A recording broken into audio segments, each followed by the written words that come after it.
ചിലപ്പോൾ ചില ആൾക്കാർ വൈകിട്ട് നല്ല ഭക്ഷണമൊക്കെ കഴിച്ച് എല്ലാവരോടും ഗുഡ് നൈറ്റ് ഒക്കെ പറഞ്ഞ് പോയി കിടന്നുറങ്ങും. രാവിലെ എണീക്കുമ്പോൾ നമ്മൾ അറിഞ്ഞു മരിച്ചു. ആള് പറഞ്ഞില്ല, നമ്മൾ പറഞ്ഞില്ല മരിച്ചത്. അപ്പം നമ്മളെല്ലാവരും കൂടെ വട്ടം കൂടി എന്ന് പറയും നല്ല മരണമായിരുന്നു, വേദന അറിഞ്ഞേ ഇല്ല, നല്ല മരണമായിരുന്നു. നമ്മുടെ കാറ്റഗറീസിൽ വേദനയൊക്കെയാണ് പ്രധാനപ്പെട്ടത്. അപ്പം നല്ല മരണം എന്ന് വിശേഷിപ്പിക്കുക, അത് നല്ല മരണം അല്ല, അതല്ല നല്ല മരണം. നല്ല മരണം എന്നറിയാമോ? ചെവിയിൽ കാതിൽ ഓതി കൊടുത്തുകൊണ്ടിരിക്കും, ഈശോ മറിയം യൗസേപ്പേ ഈ ആത്മാവിന് കൂട്ടായിരിക്കണേ, തുണയായിരിക്കണേ. മറിയത്തിൻ്റെ മടിയിൽ കിടന്ന് ഈശോയുടെ തിരുമുഖം കണ്ട് യൗസേപ്പ് പിതാവ് മരിക്കും. ഇത്രയും ഭാഗ്യപ്പെട്ട മരണം മറ്റാർക്കാണ് ഉണ്ടായിട്ടുള്ളത്? യൗസേപ്പിനെ പോലെ നമുക്കും നമ്മുടെ പ്രിയപ്പെട്ടവരെ യൗസേപ്പ് പിതാവിനോട് ചേർന്ന് മരണത്തിന് ഒരുക്കണം. നമുക്കതിന് ഉത്തരവാദിത്വമുണ്ട് കേട്ടോ. പ്രിയപ്പെട്ടവരോടും പ്രിയപ്പെട്ടതിനോടുമൊക്കെ ഗുഡ് ബൈ പറഞ്ഞിട്ട് പോവുക എന്നുള്ളത് അത്ര എളുപ്പമല്ല. നമ്മൾ മരിക്കുന്ന കാര്യത്തെക്കുറിച്ചൊക്കെ സംസാരിക്കുമ്പോൾ മിണ്ടാതിരിക്കുക എന്നാവും. പക്ഷേ ഓർക്കുക, നീയും മരിക്കും. നിങ്ങൾക്ക് അടുപ്പുള്ള അച്ഛന്മാരോട് ചോദിക്കുന്നു, മരണക്കിടക്കയിൽ, ഒരാളുടെ മരണക്കിടക്കയിൽ സ്വർഗവും നരകവും കൂടെ നടക്കുന്ന ടഗ് ഓഫ് വാറിനെ കുറിച്ച് ഒരു ആത്മീയ മേഖലയിൽ നടക്കുന്നതാണ്. ഓരോ വിശ്വാസിയുടെയും മരണക്കിടക്കയിൽ ഒരു ആത്മീയ യുദ്ധം നടക്കുന്നുണ്ട്. ഹെറോദിന്റെ വാളിന് ഉണ്ണിമിശിഹായെ വിട്ടുകൊടുക്കാതെ കാത്തതുപോലെ പിശാചിന്റെ നാരകീയ ശക്തികളുടെ തന്ത്രങ്ങൾക്ക് നിന്റെ ആത്മാവിനെ വിട്ടുകൊടുക്കാതെ യൗസേപ്പ് പിതാവ് നിന്നെ കാക്കും.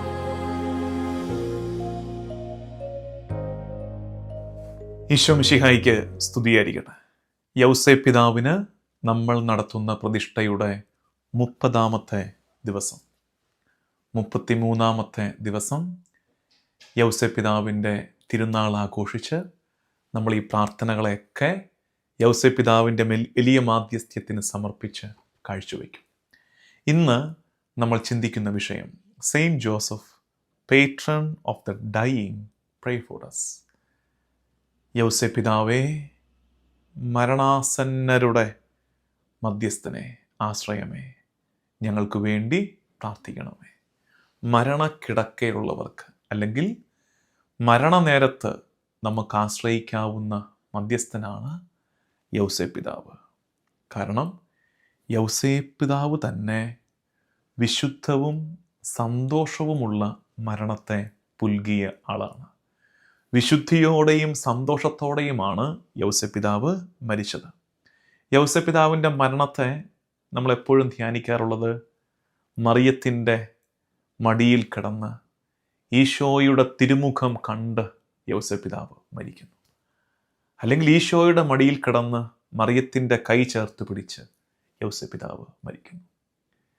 ഇത്രയും ഭാഗ്യപ്പെട്ട മരണം മറ്റാർക്കാണ് ഉണ്ടായിട്ടുള്ളത്?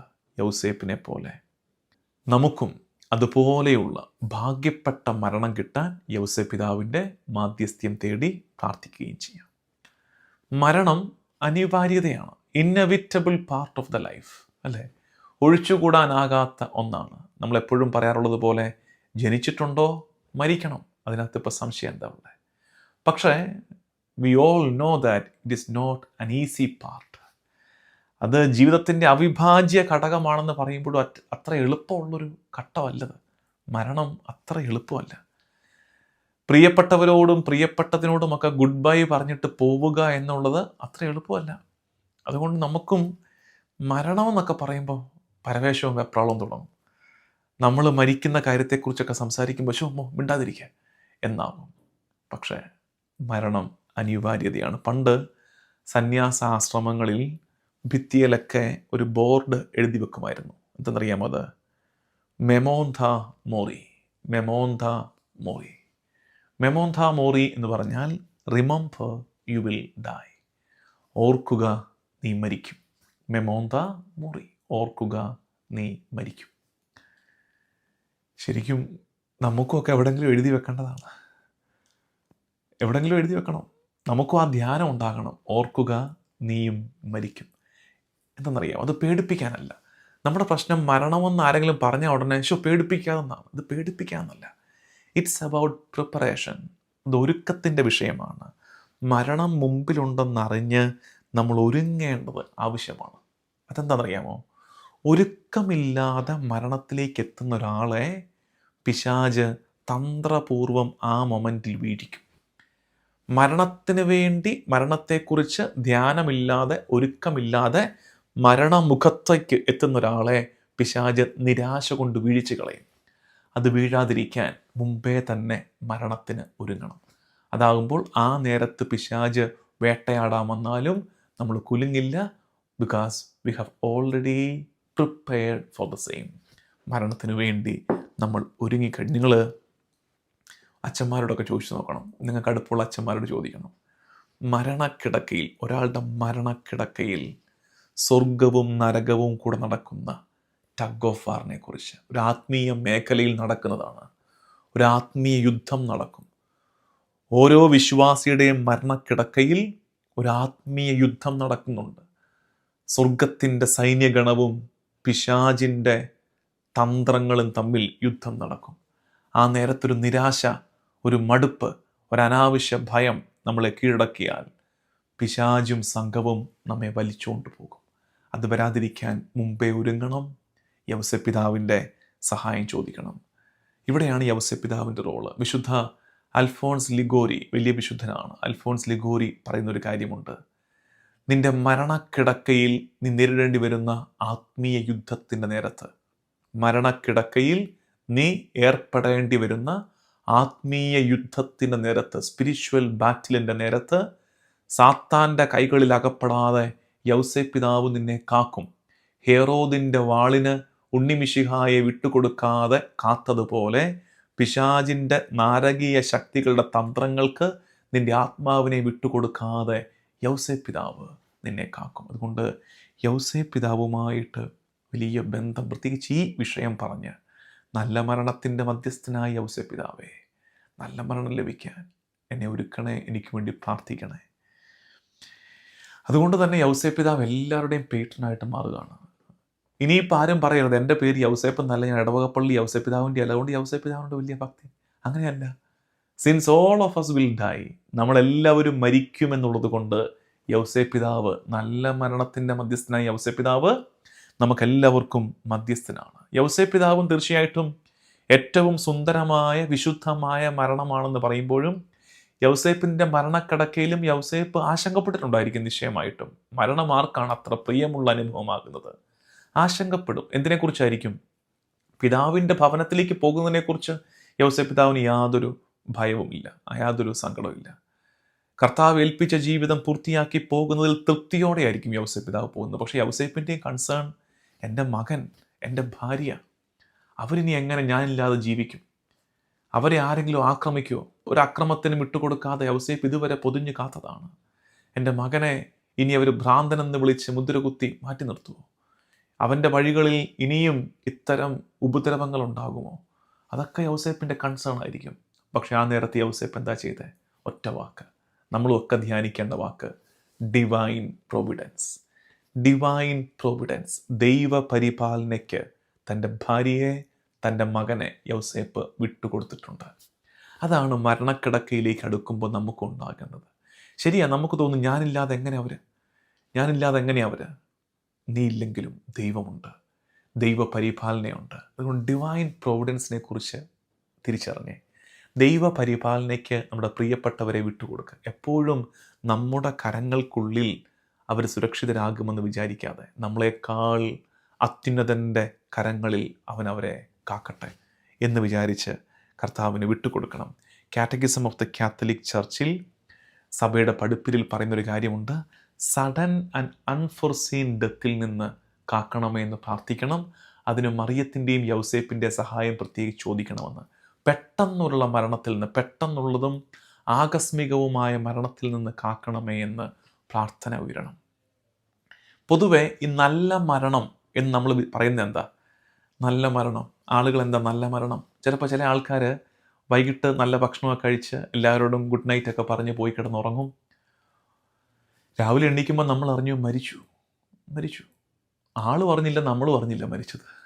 അപ്പം നമ്മളെല്ലാവരും കൂടെ വട്ടം കൂടി എന്ന് പറയും നല്ല മരണമായിരുന്നു, വേദന അറിഞ്ഞേ ഇല്ല, നല്ല മരണമായിരുന്നു. അത് നമ്മുടെ കാറ്റഗറീസ് വെച്ച് നോക്കുമ്പോഴാണ്. നമ്മുടെ കാറ്റഗറീസിൽ വേദനയൊക്കെയാണ് പ്രധാനപ്പെട്ടത്.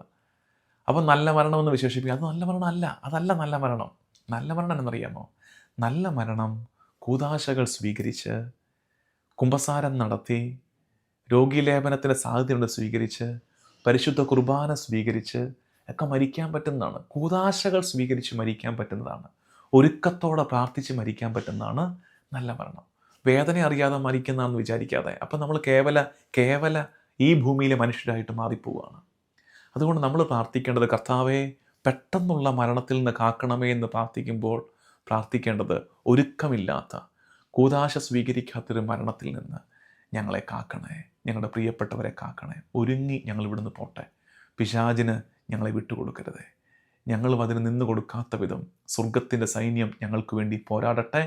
യൗസേപ്പ് ഞങ്ങൾക്ക് സംരക്ഷണമാകട്ടെ. നമ്മുടെ കുടുംബങ്ങളിൽ, ഞാൻ കഴിഞ്ഞ വർഷത്തെ യൗസേപ്പ് പിതാവിൻ്റെ എപ്പിസോഡിൽ പറഞ്ഞൊരു കാര്യമുണ്ട്. കുടുംബങ്ങളിൽ പണ്ട് തൊട്ടുള്ളൊരു ശീലമാണ് മരണക്കിടക്കയിലായവരുടെ, മരണത്തോടടുത്തവരുടെ അടുത്ത് പോയി നിന്ന് ഈശോ മറിയം യൗസേപ്പേ ഈ ആത്മാവിന് കൂട്ടായിരിക്കണേ എന്ന് ചൊല്ലിക്കൊടുത്ത് പ്രാർത്ഥിക്കും. ഇന്ന് ആരാ അതൊക്കെ ശ്രദ്ധിക്കുന്നതല്ലേ? മരിക്കുന്നത് നമ്മൾ അറിയുന്നില്ല. പലപ്പോഴും ആശുപത്രി കിടക്കയിലൊക്കെ അല്ലെങ്കിൽ ICUയിലൊക്കെ മരിക്കുമ്പോൾ നമുക്കത് അറിയാൻ പറ്റുന്നില്ല. പണ്ട് വീടുകളിൽ സ്വസ്ഥതയോടെ ശാന്തതയോടെ ഒരു പൂവ് കൊഴിയുന്നത് പോലെ മരിച്ചുപോയ മനുഷ്യരുണ്ട്. നമ്മുടെ പൂർവിക തലമുറ.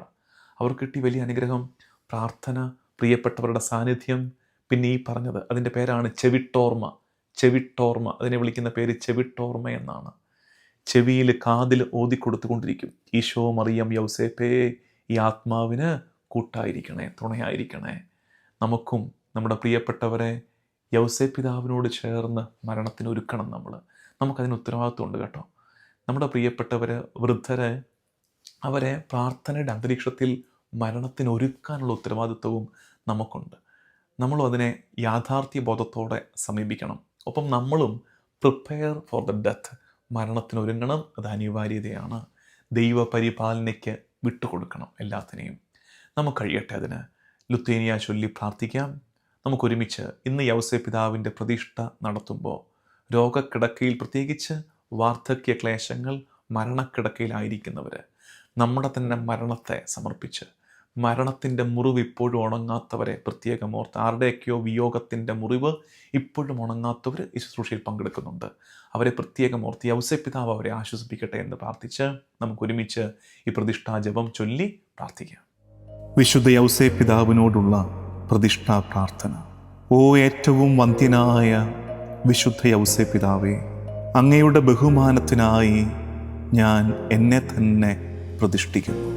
അങ്ങ് എപ്പോഴും എൻ്റെ പിതാവും സംരക്ഷകനും രക്ഷയുടെ പാതയിൽ എൻ്റെ വഴികാട്ടിയും ആയിരിക്കുന്നതിനായി ഞാൻ എന്നെ തന്നെ പൂർണ്ണമായി അങ്ങേക്ക് സമർപ്പിക്കുന്നു. ഹൃദയത്തിൻ്റെ വലിയ നിർമ്മലതയും ആന്തരിക ജീവിതത്തോടുള്ള തീക്ഷ്ണമായ സ്നേഹവും എനിക്കായി വാങ്ങിത്തരണമേ. അങ്ങയുടെ മാതൃക പിന്തുടർന്ന് മിശിഹായുടെ തിരുഹൃദയത്തോടും മറിയത്തിൻ്റെ വിമല ഹൃദയത്തോടും ചേർന്ന് ദൈവത്തിൻ്റെ വലിയ മഹത്വത്തിനായി എൻ്റെ എല്ലാ പ്രവൃത്തികളും ചെയ്യുവാൻ എന്നെ സഹായിക്കണമേ. ഭാഗ്യപ്പെട്ട വിശുദ്ധ യൗസേപ്പ് പിതാവേ, അങ്ങയുടെ പുണ്യ മരണത്തിൻ്റെ സമാധാനത്തിലും സന്തോഷത്തിലും പങ്കുചേരുവാൻ എനിക്കായി പ്രാർത്ഥിക്കണമേ. ആമേൻ.